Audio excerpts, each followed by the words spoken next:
आज हम रामायण के उस हिस्से की बात करने वाले हैं जो शायद सबसे ज्यादा एक्शन पैक्ड और इमोशनल है, सुंदरकांड। ये सिर्फ एक कहानी नहीं है, ये भक्ति, शक्ति और एक ऐसे मिशन की गाथा है जो पहली नजर में नामुमकिन लगता है। तो चलिए इस अद्भुत सफर पर चलते हैं। जरा सोचकर देखिए, समुद्र के किनारे हजारों की वानर सेना खड़ी है, लेकिन सबके चेहरे पर निराशा है, हताशा है। सामने एक अंतहीन गरजता हुआ महासागर है और उस पार है लंका, जहां माता सीता को कैद करके रखा गया है। सवाल एक ही था और बहुत बड़ा था, क्या कोई है जो इस समंदर को लांघ सके? क्या भगवान राम का संदेश कभी सीता तक पहुंच भी पाएगा? और ठीक उसी लम्हे जब सारी उम्मीदें दम तोड़ रही थीं, जब लग रहा था कि अब कोई रास्ता नहीं है, तब एक नाम गूंजा, हनुमान, पवन पुत्र हनुमान। वो अकेले ऐसे योद्धा थे जिनके पास इस नामुमकिन को मुमकिन बनाने की शक्ति थी।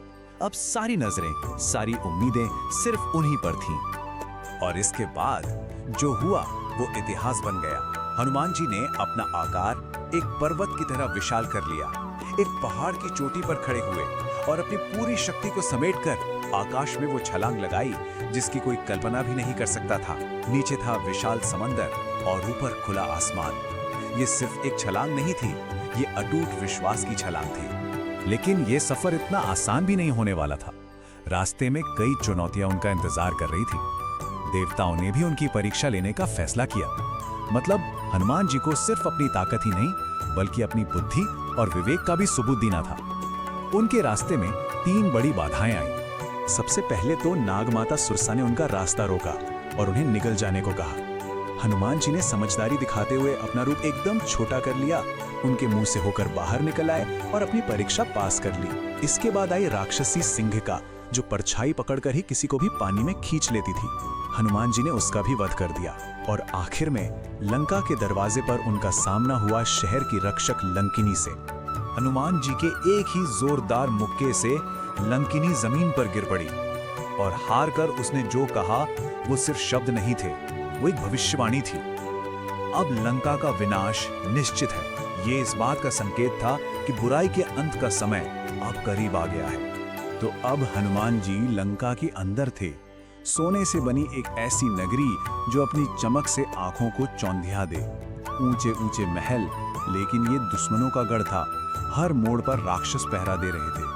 हनुमान जी ने फौरन एक मक्खी जितना छोटा रूप लिया और किसी को कानों कान खबर हुए बिना उस सुनहरी नगरी में घुस गए। अब असली चुनौती शुरू हुई, माता सीता को ढूंढना। हनुमान जी ने लंका का कोना कोना छान मारा, रावण के आलीशान महल देखे, उसके खूबसूरत बाग खोजे, यहाँ तक कि उसकी राजसभा में भी झांका, पर माता सीता कहीं नहीं मिली। हर पल के साथ उनकी चिंता बढ़ती जा रही थी। और फिर जब लगभग उम्मीद टूटने ही वाली थी, तब एक सुंदर बाग अशोक वाटिका में उनकी खोज पूरी हुई। वहां एक पेड़ के नीचे उन्होंने माता सीता को देखा। वो बहुत दुखी थी, शरीर से कमजोर लग रही थी, पर उनकी आंखों में एक गजब का तेज और निश्चय था। वहां का नजारा दिल तोड़ने वाला था। माता सीता को राक्षसियों ने घेर रखा था और रावण खुद बार बार आकर उन्हें डरा धमका रहा था। पर सीता जी का निश्चय देखिए, वो बिल्कुल नहीं डरी। उन्होंने निडर होकर कहा, मैं सिर्फ और सिर्फ राम की हूँ। उनकी यही हिम्मत उनकी सबसे बड़ी ताकत थी। पेड़ पर छिपे हनुमान जी ये सब देख रहे थे। अब वो सीधे सामने आते तो शायद माता सीता डर जाती, इसलिए उन्होंने बहुत ही समझदारी से काम लिया। उन्होंने चुपके से भगवान राम की दी हुई अंगूठी माता सीता के सामने गिरा दी और उस एक अंगूठी ने मानो जादू कर दिया।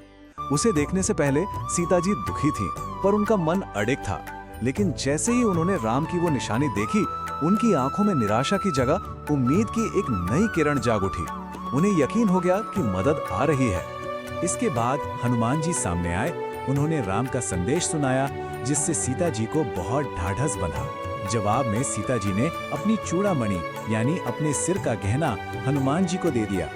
ये राम के लिए एक सबूत था कि उनका दूत सीता तक पहुंच गया है, और ये एक पैगाम भी था कि वो उनका इंतजार कर रही हैं। माता सीता को हिम्मत देने के बाद हनुमान जी का मिशन एक तरह से पूरा हो गया था। पर उन्होंने सोचा, क्या सिर्फ संदेश लेकर लौट जाना काफी होगा?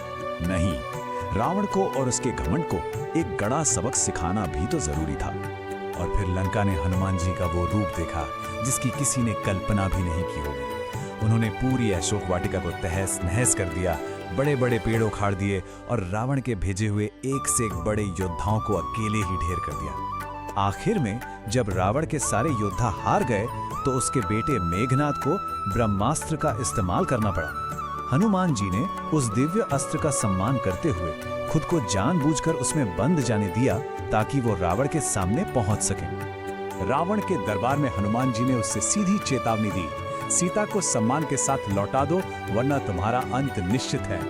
ये सुनकर घमंडी रावण गुस्से से आग बबूला हो गया और उसने हुक्म दिया, इस वानर की पूंछ में आग लगा दो। पर यही रावण की सबसे बड़ी गलती थी। जैसे ही हनुमान जी की पूंछ में आग लगाई गई, उन्होंने अपना शरीर फिर से पहाड़ जैसा विशाल कर लिया और उसी जलती हुई पूंछ से एक महल से दूसरे महल पर कूदते हुए पूरी सोने की लंका को आग के हवाले कर दिया।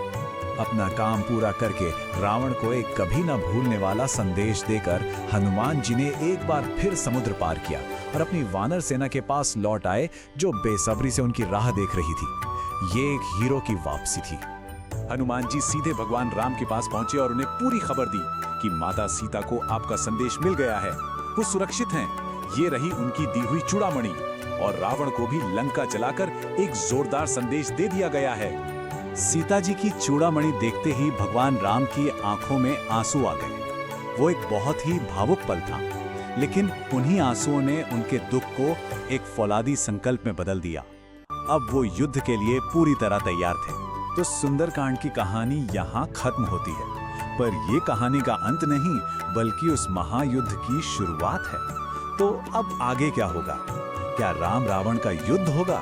क्या माता सीता वापस आ पाएंगी? ये सब जानने के लिए हमें चलना होगा अगले अध्याय की ओर, युद्ध कांड।